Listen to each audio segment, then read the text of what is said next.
അധ്യായം 3. പ്രവാചകൻ്റെ കൂടെ. മുഹമ്മദ് നബിയുടെയും അനുചരന്മാരുടെയും മക്കാ ജീവിതം ക്ഷമയുടെയും സഹനത്തിൻ്റേതുമായിരുന്നു. ശത്രുക്കളുടെ ശക്തമായ മർദ്ദനങ്ങൾ അവർ സഹിച്ചു. എതിരാളികളുടെ എല്ലാ എതിർപ്പുകളും ക്ഷമയോടെ ഏറ്റുവാങ്ങി. ആരോടും പകരം ചോദിച്ചില്ല. പ്രതികാര നടപടികൾ സ്വീകരിച്ചുമില്ല. ഖുറൈശികൾ മുസ്ലിങ്ങളെ പരിഹസിക്കുകയായിരുന്നു. അവർ പ്രവാചകനെ കവിയെന്ന് കളിയാക്കി, മാരണക്കാരനെന്ന് മുദ്രയടിച്ചു, കുടുംബബന്ധം തകർക്കുന്നവനെന്ന് കുറ്റപ്പെടുത്തി. അബൂലഹബിൻ്റെ ഭാര്യ ഉമ്മു ജമീൽ പ്രവാചകൻ നടക്കുന്ന വഴിയിൽ കല്ലും മുള്ളും വാരി വിതറി. കുട്ടികളെ വിട്ട് കൂകി വിളിപ്പിച്ചു. കഴുത്തിൽ ഒട്ടകത്തിൻ്റെ ചീഞ്ഞളിഞ്ഞ കുടൽമാല കൊണ്ടിട്ടു. അനുയായികളെ ചാട്ടവാറുകൊണ്ടടിച്ചു. ചുട്ടുപഴുത്ത മണലിൽ കിടത്തി വലിച്ചിഴച്ചു. തിളച്ചുമറിയുന്ന വെള്ളത്തിൽ വേവിച്ചു കൊന്നു. കൈകാലുകൾ തല്ലിയൊടിച്ചു. സർവോപരി അവർക്കെതിരെ സാമൂഹിക ബഹിഷ്കരണം ഏർപ്പെടുത്തി. എത്യോപ്യയിലേക്ക് പോകാത്തവർ മക്കയിൽ നിന്ന് പുറത്തുപോയി താമസിക്കാൻ നിർബന്ധിതരായി. പലപ്പോഴും അവരുടെ ആഹാരം പച്ചിലയായിരുന്നു. അവരിൽ അലിവ് തോന്നുന്ന ചിലർ വളരെ അപൂർവമായി എത്തിച്ചു കൊടുക്കുന്നവയും. അതുകൂടെ ഇല്ലായിരുന്നെങ്കിൽ അവർ വിശന്നു മരിക്കുമായിരുന്നു. നീണ്ട 3 വർഷം ഈ നില തുടർന്നു. എന്നിട്ടും മുസ്ലിങ്ങളെല്ലാം സഹിച്ചു. പ്രവാചകൻ പറഞ്ഞു, ക്ഷമിക്കൂ, ലഭിക്കാനുള്ളത് ശാശ്വത സ്വർഗമാണ്. പലപ്പോഴും മർദ്ദിക്കപ്പെട്ടിരുന്നത് ദുർബലരായിരുന്നു. ഇതെല്ലാം കയ്യും കെട്ടി നോക്കി നിൽക്കാനും കണ്ണും പൂട്ടി അടങ്ങിയിരിക്കാനും അനുവദിക്കുന്നതല്ല ഉമറിൻ്റെ പ്രകൃതം. താനും തൻ്റെ കൂടെയുള്ളവരും പ്രയാസപ്പെടുന്നത് സഹിക്കാൻ സാധിക്കുന്ന സ്വഭാവക്കാരനല്ല അദ്ദേഹം. എന്നിട്ടും അതിനോടൊക്കെ പൂർണ്ണമായും പൊരുത്തപ്പെട്ടു. പ്രവാചകൻ്റെ സമീപന സമ്പ്രദായങ്ങളുമായി സമരസപ്പെട്ടു. കാരണം ഉമർ ധീരനായ പോരാളിയെന്ന പോലെ തന്നെ അനുസരണവും അച്ചടക്കബോധവുമുള്ള അനുയായിയുമാണ്. ക്ഷമയുടെയും വിട്ടുവീഴ്ചയുടെയും ഈ വശത്തിലും അദ്ദേഹത്തിൻ്റെ വ്യക്തിത്വം തെളിമയോടെ വിളങ്ങി. പ്രവാചകൻ്റെ പ്രബോധനവൃത്തം വ്യാപിച്ചു. അത് മക്കയുടെ അതിരുകൾക്കപ്പുറം കടന്നു. അതിൻ്റെ അലകൾ യസ്രിബിൻ്റെ വാതായനങ്ങളിലും ചെന്നലച്ചു. അവിടത്തുകാരുടെ അകത്തളങ്ങളിലും ഇസ്ലാമിൻ്റെ ശബ്ദം ആന്തോളനങ്ങൾ സൃഷ്ടിച്ചു. അവരിൽ ഏതാനും ആളുകൾ ഇസ്ലാം ആശ്ലേഷിച്ചു. നബി തിരുമേനി അവരുമായി കരാറിലേർപ്പെട്ടു. അത് 1-ാം അഖബ ഉടമ്പടി എന്ന പേരിൽ അറിയപ്പെടുന്നു. അതിനു മുമ്പ് തന്നെ ബഹിഷ്കരണ നടപടികൾ നിർത്തിവെക്കാൻ ഖുറൈശികൾ നിർബന്ധിതരായി. അടുത്ത വർഷം 2 സ്ത്രീകൾ ഉൾപ്പെടെ 75 പേർ യസ്രിബിൽ നിന്ന് നബിയുടെ അടുത്തു വന്നു. സ്വന്തം സന്താനങ്ങളെയും ഭാര്യമാരെയും എന്ന പോലെ സത്യവാഹകരെ സംരക്ഷിക്കാമെന്ന് കരാർ ചെയ്തു. അതനുസരിച്ച് മുസ്ലിങ്ങൾ സംഘമായി അവിടേക്ക് പലായനം ചെയ്തു. ശത്രുക്കളുടെ മർദ്ദനങ്ങളിൽ നിന്ന് മോചനം നേടി എല്ലാവരുടെയും യാത്ര രഹസ്യമായിട്ടായിരുന്നു. ഉമർ 20 ആളുകളോടൊന്നിച്ചാണ് ഹിജ്റ പോയത്. സെയ്ദ് ബിനുൽ ഖത്താബ്, സെയ്ദ് ബിനു സയ്യിദ്, ഉമർ ബിനു സുറാഖ, അമീർ ബിനു പുഹൈർ തുടങ്ങിയവർ അദ്ദേഹത്തോടൊപ്പമാണ് യസ്രിബിലേക്ക് പുറപ്പെട്ടത്. ഉമറും സംഘവും കുബായിലെത്തി. അവിടെ റിഫാഅത്ത് ബിനു അബ്ദുൽ മുനീമിൻ്റെ കൂടെ താമസിച്ചു. നബി തിരുമേനിയും ഹസരത്ത് അബൂബക്കറും എത്തിയപ്പോൾ അവരെ യഥാർഹം സ്വീകരിച്ചു. ഒന്നിച്ച് യസ്രിബിലേക്ക് പോയി. അവിടെ പള്ളി പണിതു. പ്രവാചകന് പാർക്കാൻ കുടിലുമുണ്ടാക്കി. അതുവരെയും നബി തിരുമേനി താമസിച്ചിരുന്നത് അബു അയ്യൂബ് അൽ അൻസാരിയുടെ വീട്ടിലാണ്. ഈ ഘട്ടങ്ങളിലെല്ലാം ഉമർ ഊർജ്ജസ്വലനായി ചെറുപ്പക്കാരനെ പോലെ എല്ലാറ്റിലും പങ്കുവഹിച്ചു. ഹിജ്റ മഹത്തായ സംഭവമാണ്. അത് പുതിയൊരു കാലഘട്ടത്തിന് തുടക്കം കുറിച്ചു. അതോടെ നൂതനമായ ഒരധ്യായം ആരംഭിച്ചു. യസ്രിബ് നബിയുടെ നഗരമായി മദീനത്തുൻ നബി. പലായനം ചെയ്തെത്തിയവർ മുഹാജിറുകളായി. അവരെ സ്വീകരിച്ചവർ അൻസാറുകളും. അവർക്കിടയിൽ തിരുമേനി സാഹോദര്യബന്ധം സ്ഥാപിച്ചു. മദീനയിൽ വെച്ചാണ് ഉമറിൻ്റെ വ്യക്തിത്വത്തിൻ്റെ വർണ്ണശബളമായ വശങ്ങൾ അനാവൃതമായത്. അന്നോളം ലഭിച്ച ശിക്ഷണശീലങ്ങളും പരിശീലന പരിപാടികളും അദ്ദേഹത്തെ അത്യുന്നതാവസ്ഥയിലേക്ക് ഉയർത്തി. അസാധാരണമായ വിവേചനശക്തിയുള്ള ആ പ്രതിഭാധനൻ്റെ വ്യക്തിത്വം വളർച്ചയുടെയും വികാസത്തിൻ്റെയും പുതിയ സീമകളിൽ പ്രവേശിച്ചു. മുഴുവൻ ശ്രദ്ധയും ഇസ്ലാമിൻ്റെ ഉന്നതിയിലും ശ്രേയസ്സിലും കേന്ദ്രീകരിച്ചു. എല്ലാം അള്ളാഹുവിൻ്റെ മാർഗത്തിൽ സമർപ്പിച്ചു.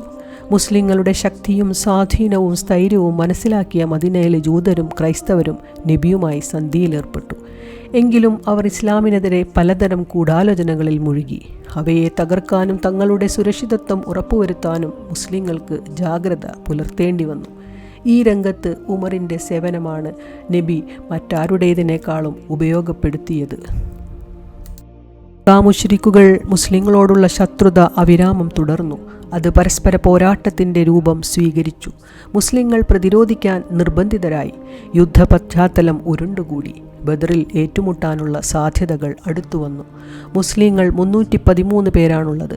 83 മുഹാജിറുകളും 230 അൻസാറുകളും. ശത്രുക്കളാവട്ടെ 1000-ലധികവും. എന്തു വേണമെന്ന് നബി കൂടിയാലോചിച്ചു. അബൂബക്കറും ഉമറും യുദ്ധത്തിനനുകൂലമായി പ്രതികരിച്ചു. മറ്റെല്ലാവരും അവരുടെ അഭിപ്രായം അംഗീകരിക്കുകയാണുണ്ടായത്. അങ്ങനെ യുദ്ധം ആരംഭിച്ചു. ശത്രുപക്ഷത്ത് ഉമറിൻ്റെ കുടുംബമായ അദീയ ഗോത്രത്തിൽ നിന്ന് ആരും തന്നെ വന്നില്ല. അദ്ദേഹത്തെ സംബന്ധിച്ച കടുത്ത ഭയമായിരുന്നു ഇതിന് കാരണമെന്ന് ചില ചരിത്രകാരന്മാർ അഭിപ്രായപ്പെട്ടിട്ടുണ്ട്. അതിനാൽ എതിരാളികളോടൊപ്പം ഉണ്ടായിരുന്ന മാതൃസഹോദരൻ അസിബിന് മുഗീറത്തുബിന് ഇഷാമുമായാണ് അദ്ദേഹം ഏറ്റുമുട്ടിയത്. അയാളുടെ കഥ കഴിക്കാൻ ഉമറിന് ഒട്ടും പ്രയാസപ്പെടേണ്ടി വന്നില്ല. ഇബ്നു അംർ വാചാലനാണ്, പ്രവാചകന്റെ കടുത്ത പ്രതിയോഗി. ഇസ്ലാം വിരുദ്ധ ചേരിയിലെ അറിയപ്പെടുന്ന പ്രസംഗകൻ. ഹിജറ 2-ാം ആണ്ടിൽ നടന്ന ബദ്ർ യുദ്ധത്തിൽ അയാൾ പിടിക്കപ്പെട്ടു. ഉമറിൻ്റെ അഭീഷ്ടത്തിന് വിരുദ്ധമായി ബന്ധനസ്ഥരെ കൈമാറാൻ തീരുമാനിച്ചു. അങ്ങനെ മിക്രസുബിനു ഹഫ്സിന് പകരമായി സുഹൈലിനെ വിട്ടുകൊടുക്കാൻ സമയമായി. അപ്പോൾ ഉമർ പറഞ്ഞു, ദൈവദൂതരെ, സുഹൈലിനെ എനിക്ക് വിട്ടുതരൂ. ഞാൻ അവൻ്റെ പല്ലെടുക്കട്ടെ, നാവ് പിഴുതെറിയട്ടെ. നബി അതിനനുവദിച്ചില്ല. തിരുമേനി പറഞ്ഞു, അരുത്, നാം ഒരിക്കലും അയാൾക്ക് അംഗഭംഗം വരുത്തുകയില്ല. അങ്ങനെ ചെയ്താൽ അള്ളാഹു എന്നെയും അപ്രകാരം ചെയ്യും, ഞാൻ അള്ളാഹുവിൻ്റെ ദൂതനാണെങ്കിലും. പ്രവാചകനോടുള്ള അനൽപമായ ആദരവും അദമ്യമായ സ്നേഹവും തൻ്റെ അഭിപ്രായം അതിശക്തമായ ശൈലിയിൽ അവതരിപ്പിക്കുന്നതിൽ നിന്ന് അദ്ദേഹത്തെ തടഞ്ഞിരുന്നില്ല. അദ്ദേഹത്തിൻ്റെ വീക്ഷണങ്ങൾ പലപ്പോഴും അപ്രകാശിത സത്യങ്ങൾ അനാവരണം ചെയ്യുന്നവയായിരുന്നു. അതിനാലവ അനായാസം അംഗീകരിക്കപ്പെട്ടു.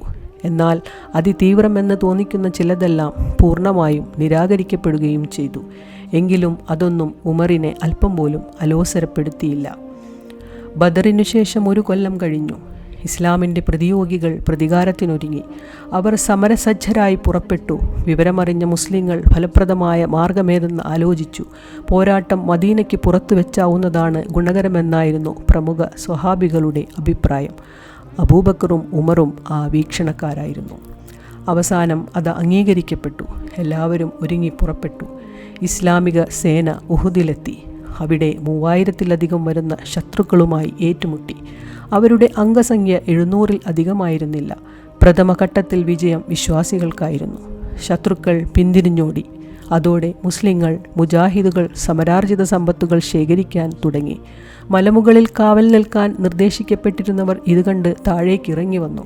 മറ്റുള്ളവരോടൊപ്പം അവിശ്വാസികൾ ഇട്ടേച്ചു പോയ സാധന സാമഗ്രികൾ വാരിക്കൂട്ടാൻ തുടങ്ങി.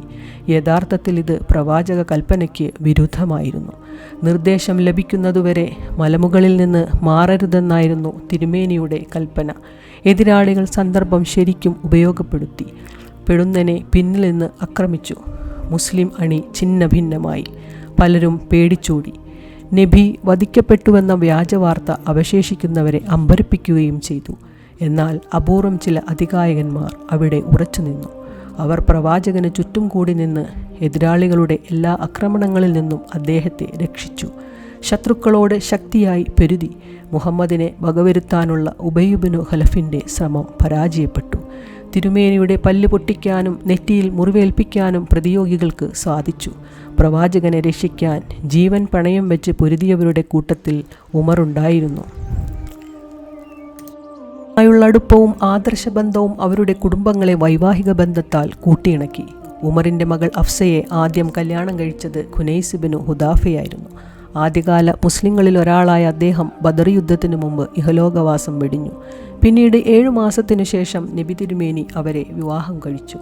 ഹിജ്റ 6-ാം വർഷം ഹജ്ജിന് വിളംബരമുണ്ടായി. എല്ലാവരും മക്കയിലേക്ക് പുറപ്പെട്ടു. എങ്കിലും അവിടെ എത്തുന്നതിന് മുമ്പ് തന്നെ ശത്രുക്കൾ അവരെ തടയാൻ ഇറങ്ങി പുറപ്പെട്ടു. വിവരമറിഞ്ഞ പ്രവാചകനും അനുചരന്മാരും ഹുദൈബിയയിലിറങ്ങി. പ്രതിയോഗികളുമായി ചർച്ച നടത്താൻ ഉസ്മാൻ ബിനു അഫ്ഫാനെ നിയോഗിച്ചു. അദ്ദേഹം അവരുമായി ദീർഘമായി സംസാരിച്ചു. അത് ഹുദൈബിയ സന്ധിയിലേക്ക് നയിച്ചു. ഇരു വിഭാഗവും തമ്മിൽ കരാറിലേർപ്പെട്ടു. പ്രഥമ വീക്ഷണത്തിൽ സന്ധി വ്യവസ്ഥകൾ മുസ്ലിങ്ങൾക്ക് പ്രയാസകരവും അപമാനകരവുമായിരുന്നു. അതിനാൽ ഉമറിനത് സഹിക്കാൻ സാധിച്ചില്ല. അദ്ദേഹത്തിൻ്റെ മനസ്സിൽ രോക്ഷം ആളിക്കത്തി. സിരകളിൽ രക്തം തിളച്ചുമറിഞ്ഞു. ദുഃഖവും ദേഷ്യവും നിഴൽ വിരിച്ച മുഖവുമായി അബൂബക്കറിനെ സമീപിച്ചു. അബൂബക്കറെ, തിരുമേനി അള്ളാഹുവിൻ്റെ ദൂതനല്ലേ? തീർച്ചയായും, അബൂബക്കർ പറഞ്ഞു. നാം മുസ്ലിങ്ങളല്ലേ? അടക്കാനാവാത്ത അമർഷത്തോടെ ഉമർ ചോദിച്ചു. അതിലെന്താണിത്ര സംശയം? അവർ മുശ്രിക്കുകളല്ലേ? അതെ, തീർച്ചയായും, സിദ്ദീഖ് പറഞ്ഞു. പിന്നെ എന്തിന് നമ്മുടെ ദീനിൻ്റെ കാര്യത്തിൽ നാം ഈ അപമാനം പേറണം? ഉമറെ, തിരുമേനിയെ അനുസരിക്കൂ, ധിക്കാരം കാണിക്കാതിരിക്കൂ. അവിടുന്ന് ദൈവദൂതനാണെന്ന് ഞാൻ സാക്ഷ്യപ്പെടുത്തുന്നു, അബൂബക്കർ സാന്ത്വനിപ്പിച്ചു. ഉമർ അതുകൊണ്ടൊന്നും തൃപ്തനായില്ല. നേരെ പ്രവാചക സന്നിധിയിൽ ചെന്ന് ഈ ചോദ്യങ്ങളെല്ലാം ആവർത്തിച്ചു. ഞാൻ അള്ളാഹുവിൻ്റെ ദാസനും ദൂതനുമാണ്. അവൻ്റെ ആജ്ഞ ഞാൻ അവഗണിക്കില്ല. അവൻ എന്നെ കൈയൊഴിക്കുകയുമില്ല. നബി തിരുമേനി ഇത് പറഞ്ഞപ്പോൾ മാത്രമാണ് ഉമർ ശാന്തനായത്. സഹധർമ്മിമാരുടെ സമീപനം പ്രവാചകനെ പ്രയാസപ്പെടുത്തിയിട്ടുണ്ടെന്ന് മനസ്സിലാക്കിയ ഉമർ തിരുമേനിയുടെ വീട്ടിൽ ചെന്ന് വാതിലിൽ മുട്ടി. അവിടെയുണ്ടായിരുന്ന റബാഹിനോട് പ്രവേശനാനുമതി തേടാൻ ആവശ്യപ്പെട്ടു. 2 പ്രാവശ്യം അതാവർത്തിച്ചിട്ടും പ്രതികരണമുണ്ടായില്ല. അതിനാൽ അദ്ദേഹം ഉച്ചത്തിൽ വിളിച്ചു പറഞ്ഞു, റബാഹ്, നബിയോട് എനിക്ക് പ്രവേശനാനുമതി തേടുക. ഞാൻ ഹഫ്സയുടെ കാര്യം സംസാരിക്കാനാണ് വന്നതെന്ന് അവിടുന്ന് ധരിച്ചിരിക്കാം. അള്ളാഹുവാണെ, തിരുമേനി അവളുടെ തലവെട്ടാൻ എന്നോട് ആജ്ഞാപിച്ചാൽ ഞാനത് നടപ്പാക്കുക തന്നെ ചെയ്യും. സംസാരം കേട്ട നബി അദ്ദേഹത്തോട് അകത്ത് പ്രവേശിക്കാൻ ആവശ്യപ്പെട്ടു. വീട്ടിൽ കടന്ന ഉമർ നബിയുടെ അടുത്ത് ഉപവിഷ്ടനായി. മുറിയുടെ ചുറ്റും കണ്ണോടിച്ചു. ഉമറിൻ്റെ കവിളിലൂടെ അശ്രുകണങ്ങൾ ചാലിട്ടൊഴുകി. കരയുന്നതെന്തിന്? തിരുമേനി ചോദിച്ചു. യഥാർത്ഥത്തിൽ പ്രവാചകൻ പരുപരുത്ത ഈന്തപ്പനയോലയിൽ കിടക്കുന്ന കാഴ്ചയായിരുന്നു അദ്ദേഹത്തിൻ്റെ കണ്ണീരിന് കാരണം. പ്രവാചകൻ്റെ പാർശ്വഭാഗങ്ങളിൽ പനയോലയുടെ പാടുകൾ പതിഞ്ഞിട്ടുണ്ടായിരുന്നു. ഒരു പിടി യവം, ഒരു പാത്രം തൂങ്ങിക്കിടക്കുന്ന ഒരു തോൽസഞ്ചി, ഇത്ര മാത്രമേ ആ കൊച്ചു മുറിയിലുണ്ടായിരുന്നുള്ളൂ. ഉമർ തൻ്റെ കണ്ണീർ കണങ്ങളുടെ കാരണം വിവരിച്ചു. എല്ലാം കേട്ട പ്രവാചകൻ മനഃശാന്തിയുടെ മാർഗം ഭൗതികാസക്തിയിൽ നിന്നുള്ള മോചനമാണെന്ന സത്യത്തിലേക്ക് അദ്ദേഹത്തിൻ്റെ ശ്രദ്ധ ഉമർ അത്യുദാരനാണ്. ഹിജ്റാബ്ദം 9 റോമാ ചക്രവർത്തി മുസ്ലിങ്ങളെ ആക്രമിക്കാൻ തയ്യാറായിട്ടുണ്ടെന്ന വാർത്ത എങ്ങും വ്യാപിച്ചു. വിവരമറിഞ്ഞ നബിയും സഖാക്കളും യുദ്ധത്തിനൊരുങ്ങി. കടുത്ത പ്രയാസവും രൂക്ഷമായ ക്ഷാമവും ഉണ്ടായിരുന്നതിനാൽ യുദ്ധമുതലിലേക്ക് സാധ്യമാവുന്നത്ര സംഭാവന ചെയ്യാൻ പ്രവാചകൻ സഹാബികളോട് ആവശ്യപ്പെട്ടു. ഈ അഭ്യർത്ഥന മാനിച്ച് ഹദ്രത്ത് ഉമർ തൻ്റെ സ്വത്തിൻ്റെ പാതി തബൂക്ക് യുദ്ധാവശ്യാർത്ഥം നൽകി. തന്നേക്കാൾ താഴെയുള്ളവരുടെ പ്രയാസങ്ങൾ മനസ്സിലാക്കി പരിഹരിക്കുന്നതിൽ നിതാന്ത ജാഗ്രത പുലർത്തിയ ഉമർ പ്രവാചകൻ സമരാർജിത സമ്പത്തിൽ നിന്ന് വിധം നൽകിയപ്പോഴൊക്കെ പറഞ്ഞു, എന്നേക്കാൾ ദരിദ്രരായവർക്ക് കൊടുത്താലും. അദ്ദേഹത്തിന് ഖൈബറിൽ അല്പം ഭൂമി കിട്ടിയപ്പോൾ പ്രവാചക സന്നിധിയിൽ വന്നു പറഞ്ഞു, എനിക്ക് ഖൈബറിൽ ഭൂമി ലഭിച്ചിരിക്കുന്നു. അതിനേക്കാൾ വില കൂടിയ ധനമൊന്നും എനിക്കില്ല. ഞാൻ അതെന്ത് ചെയ്യണം? അത് വഖഫ് ചെയ്യാൻ ആഗ്രഹിക്കുന്നുവെങ്കിൽ അങ്ങനെ പ്രവർത്തിക്കാൻ നബി നിർദ്ദേശിച്ചു. അതനുസരിച്ച് അദ്ദേഹം പ്രസ്തുത ഭൂമി പാവങ്ങൾക്കും ദുർബലർക്കും അടുത്ത ബന്ധുക്കൾക്കും അള്ളാഹുവിൻ്റെ മാർഗത്തിൽ ഉപയോഗിക്കാനും വഖഫ് ചെയ്തു. ലോകത്താദ്യമായി വഖഫ് ചെയ്യപ്പെട്ട ഭൂമി അതാണ്. ഇക്കാരണങ്ങളാലെല്ലാം പ്രവാചകൻ്റെ മനസ്സിൽ ഉമറിന് അത്യുന്നതമായ സ്ഥാനം ലഭിച്ചു. സഹോദര എന്ന് അഭിസംബോധന ചെയ്യത്തക്ക വിധം അവരുടെ ഹൃദയങ്ങൾ പരസ്പരം അടുത്തു. ഒരിക്കൽ അദ്ദേഹം ഉംറ നിർവഹിക്കാൻ നബിയോട് സമ്മതം ചോദിച്ചു. അനുവാദം നൽകിക്കൊണ്ട് തിരുമേനി ആവശ്യപ്പെട്ടു, പൊന്നു സഹോദര, പ്രാർത്ഥനയിൽ നമ്മെ മറക്കരുതേ. ധീരത പോലെ തന്നെ അദ്ദേഹത്തിൻ്റെ പാരുഷ്യവും പ്രസിദ്ധമാണ്. നബി ഖുറൈശി സ്ത്രീകളുമായി സംസാരിച്ചു കൊണ്ടിരിക്കുകയാണ്. ഉമർ പ്രവേശനാനുമതി നേടി. അതനുവദിക്കപ്പെട്ടു. അദ്ദേഹം അകത്ത് പ്രവേശിച്ചപ്പോൾ പ്രവാചകൻ പുഞ്ചിരിയോടെ പറഞ്ഞു, എൻ്റെ അടുത്തു നിൽക്കുന്ന ഇവരുടെ നടപടി എന്നെ അത്ഭുതപ്പെടുത്തുന്നു. താങ്കളുടെ കാലൊച്ച കേട്ടപ്പോൾ അവർ ശബ്ദം കുറയ്ക്കുകയും പർദ്ദ ശരിപ്പെടുത്തുകയും ചെയ്തു. ഉടനെ ഉമർ ചോദിച്ചു, അള്ളാഹുവിൻ്റെ ദൂതരെ, ഭയപ്പെടാൻ ഏറ്റവും അർഹൻ താങ്കളല്ലേ? തുടർന്ന് അവരുടെ നേരെ തിരിഞ്ഞു, നിങ്ങൾ എന്നെയാണോ കൂടുതൽ പേടിക്കുന്നത്? അള്ളാഹുവിൻ്റെ ദൂതനെ ഭയപ്പെടുന്നില്ലേ? അവർ പറഞ്ഞു, അതെ, താങ്കളാണ് ഏറ്റവും പരുഷനും കഠിന ഹൃദയനും. ഇങ്ങനെയെല്ലാമായിരുന്നിട്ടും പ്രവാചകൻ്റെ മരണവാർത്ത ഉമറിനെ അക്ഷരാർത്ഥത്തിൽ അമ്പരപ്പിച്ചു. അത് വിശ്വസിക്കാൻ അദ്ദേഹം സന്നദ്ധനായില്ല. വിഭ്രാന്തമായ ആ മനസ്സിൻ്റെ പ്രതികരണം ഇതായിരുന്നു: മുഹമ്മദ് മരിച്ചുവെന്നൊരു വിഭാഗം മുനാഫിക്കുകൾ വാദിക്കുന്നു. അള്ളാഹുവാണ്, അവിടുന്ന് മരിച്ചിട്ടില്ല.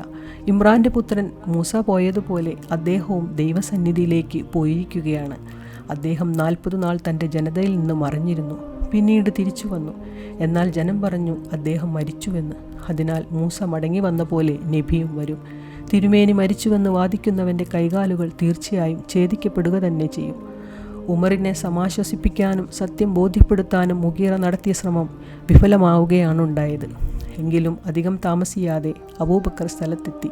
പ്രവാചകന്റെ വിയോഗം ഉറപ്പുവരുത്തിയ ശേഷം അദ്ദേഹം വിളിച്ചു പറഞ്ഞു, ആരെങ്കിലും മുഹമ്മദിനെയാണ് ആരാധിച്ചതെങ്കിൽ തീർച്ചയായും മുഹമ്മദ് ഇതാ മരിച്ചു.